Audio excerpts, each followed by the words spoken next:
మరో super exclusive ని చూస్తున్నాం. ఏపీ రాజకీయాల్లో ఇప్పుడు అసెంబ్లీ చుట్టూనే ఆసక్తికర చర్చ నడుస్తుంది. సభకు రాకుండా ఇంటికాడ కూర్చొని నెల నెల జీతాలు తీసుకునే ఎమ్మెల్యేలకు స్పీకర్ అయ్యన్న పాత్రుడు దిమ్మ తిరిగే షాక్ ఇవ్వబోతున్నారు.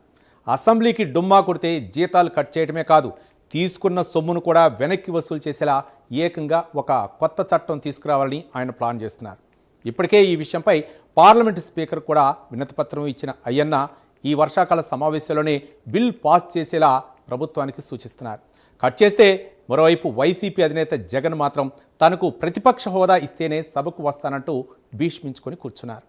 కనీసం కొత్తగా గెలిచిన ఎమ్మెల్యేలను కూడా అసెంబ్లీ గడప తొక్కనివ్వటం లేదు.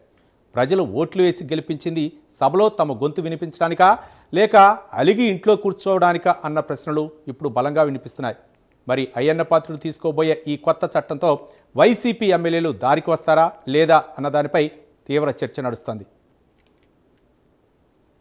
ఇదే అంశానికి సంబంధించి మరింత సమాచారం మా కరెస్పాండెంట్ వాసు మరిన్ని వివరాలు అందిస్తారు. వాసు. రవి, మనం చూసొచ్చాం గత కొన్ని రోజులుగా కూడా అసెంబ్లీలో వైసీపీ ఎమ్మెల్యేల వ్యవహార శైలిపై కూడా చర్చ జరుగుతుంది. మరోసారి స్పీకరు నిర్ద్వంద్వంగా కుండ బద్దలు కొట్టినట్టు ఆయన అభిప్రాయాన్ని వెల్లడించారు. గతంలో ఇప్పటికే 2-3 సార్లు కూడా ఆయన ఇదే విషయాన్ని బహిరంగంగా చెప్పడం జరిగింది, వాళ్ళకు కూడా తెలియజేయడం జరిగింది. ఈ అసెంబ్లీకి రానటువంటి ఎమ్మెల్యేలకి జీతభత్యాలు ఎందుకు ఇవ్వాల్సిన అవసరం లేదు. అంటే ఒక ఫ్యాక్టరీలో పనిచేసే ఉద్యోగి రాకుండా జీతం తీసుకుంటే ఎలాగా, అదేవిధంగా ఇది కూడా వర్తించాలని కూడా ఆయన చెప్పడం జరిగింది. రేపు 17వ తేదీ నుంచి అసెంబ్లీ సమావేశాలు జరుగుతున్న నేపథ్యంలో ఈ విధమైన చర్చ జరగడం పట్ల మొత్తం రాష్ట్ర వ్యాప్తంగా కూడా చర్చించిన పరిస్థితి ఏర్పడింది.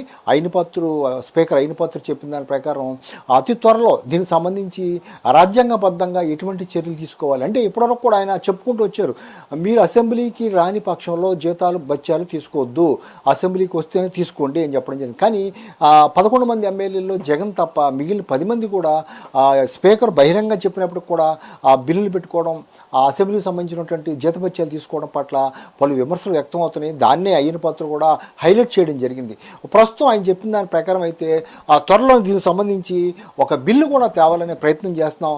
దీనికి సంబంధించి మొత్తం కేంద్రం దృష్టికి కూడా తీసుకెళ్ళడం జరిగింది. ఒక ఆంధ్రప్రదేశే కాదు, భారతదేశంలో ఎక్కడ ఏ అసెంబ్లీలో ఎమ్మెల్యేలు హాజరు కాని పక్షంలో వాళ్ళకి జీతభత్యాలు ఇవ్వకూడదు, అదేవిధంగా ఉద్యోగం చేస్తేనే జీతం అనే రూలు ఉండాలి, ఆ విధంగా పెడితేనే ఇదంతా జరుగుతుందని చెప్పడం జరిగింది. వాస్తవానికి ఎమ్మెల్యేలని ప్రజలు ఎన్నుకునేది వాళ్ళ సమస్యలను అసెంబ్లీలో ప్రస్తావించి ప్రజా సమస్య పరిష్కరించేందుకు.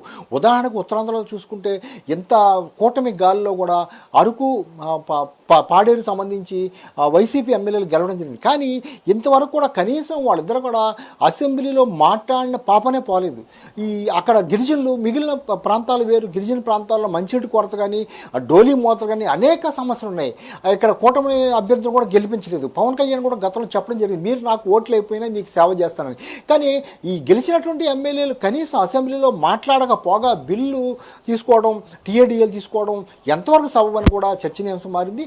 ప్రస్తుతం పైన పాత్రుడు చెప్పిన దాని ప్రకారం అయితే త్వరలోనే దీనికి సంబంధించి అధికారికంగా బిల్లు వస్తేనే దీనికి తగిన చర్యలు తీసుకొచ్చని కూడా చెప్పడం జరిగింది.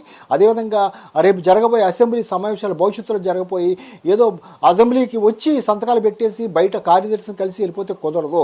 ఆ సీట్లో కూర్చుంటేనే ఆ కెమెరా ఆన్ అయ్యి అటెండెన్స్ పడే విధంగా కూడా ఒక సాంకేతికపరమైన విధానాన్ని అమలు చేయబోతున్నారు.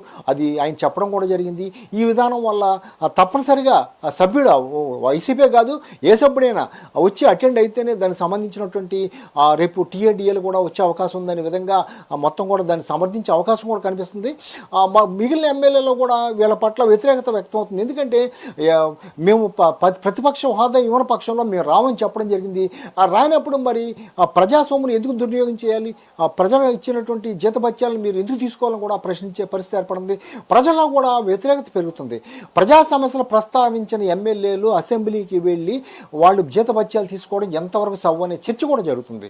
మరి ఈ పరిస్థితుల్లో అయ్యన్న పాత్రుడు ఇది 3వ సారి 4వ సారి కూడా అనేక వేదికల రూపంలో అనేక సందర్భాల్లో ఆయన ప్రస్తావించడం జరిగింది.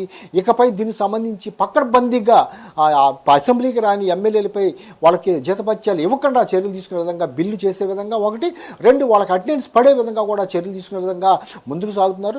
మరి ఈ నెల 17వ తేదీ నుంచి అసెంబ్లీ ప్రారంభం కాబోతుంది. ఈ అసెంబ్లీలో మళ్ళీ అయిన పాత్రులు ఎటువంటి ప్రకటన చేయబోతారో చూడాలి. నిన్న జగన్ కూడా చెప్పడం జరిగింది, ప్రతిపక్ష హోదా ఇవ్వకపోతే అసెంబ్లీకి రానని మళ్ళీ పునరుద్ఘాటించడం జరిగింది. మరి ఈ పరిస్థితుల్లో ప్రతిపక్ష హోదా అర్హత లేనప్పుడు ఏ విధంగా ఇస్తారని ప్రజలు కూడా చర్చ జరుగుతుంది. కనీసం మిగిలిన ఎమ్మెల్యేలు 10 మంది ఎమ్మెల్యేలు అసెంబ్లీలో పాల్గొకుండా జగనే కట్టడి చేస్తున్నారు, ఎలకన్నా చేస్తున్నారు. మరి అటు జీతభత్యాలు కూడా తీసుకొద్దని చెప్పాలి కదా జగన్ అనే ప్రశ్న వస్తుంది. ఏదైనప్పుడు కూడా 17వ తేదీన అయిన పాత్రులు మరోసారి దీనిపై ప్రస్తావించే అవకాశం అయితే ఉంది. Ravi, right, thank you.